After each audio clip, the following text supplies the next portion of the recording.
Bonjour tout le monde et bienvenue à nouveau dans mes capsules vidéo où je réponds à vos questions. Pour faire suite à la semaine dernière, à comment choisir, j'ai pensé cette semaine faire un bref petit vidéo sur la question qui suit. Quand vient le temps de choisir, qui en moi va bénéficier de ce choix? Donc, il va falloir que je regarde dans quel domaine est-ce que j'ai un questionnement? Dans quel domaine, face à quoi je bloque actuellement? Parce que moi, Johanna, j'ai une fille amoureuse en moi, j'ai une fille professionnelle en moi, j'ai une fille spirituelle en moi, j'ai une fille qui est voyageuse en moi. Et évidemment, chaque facette de mon être va se réjouir. Genre, quand je crée une œuvre d'art, mon artiste est épanoui. Quand je vais en voyage, ma voyageuse est épanouie. Quand je fais des sous et que je me réalise professionnellement, eh ben, il y a beaucoup de parties de moi qui sont épanouies, mais il y a aussi le fait que je suis sécurisée matériellement qui m'apporte un grand réconfort. Donc, ce que je veux dire, c'est comme nous sommes des êtres de multidimensionnalité, on a aussi de multiples personnalités et ce n'est pas une maladie.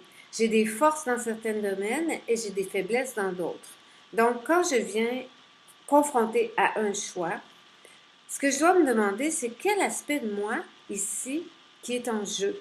Est-ce que je vais toujours traîner mon tout dans chaque domaine de ma vie? Ben, actuellement, c'est assez difficile d'être congruent dans tous les domaines de sa vie. Quand il y a des choix à faire, c'est que il va falloir nécessairement que je laisse tomber des aspects de ma personnalité pour pouvoir entrer entièrement dans quelque chose de nouveau où je vais devoir découvrir peut-être des nouvelles facettes de moi que je ne connais pas encore, où je vais devoir être créative. Donc, une seule phrase va résumer ceci, puis qui va peut-être vous allumer, en fait, c'est, euh, j'ai lu ça quelque part, demandez-moi pour eu, je ne m'en rappelle plus, mais je sais simplement que ça m'a parlé tout de suite. C'est que entre la force du désir d'avancer, de changer et de choisir, et la résistance, le pouvoir de la résistance que certaines facettes de moi appliquent, eh bien, la résistance va toujours gagner. Donc, le seul moyen que je puisse choisir quelque chose qui va faire que je vais m'épanouir davantage, bien, ça va être de vaincre les forces de résistance en moi.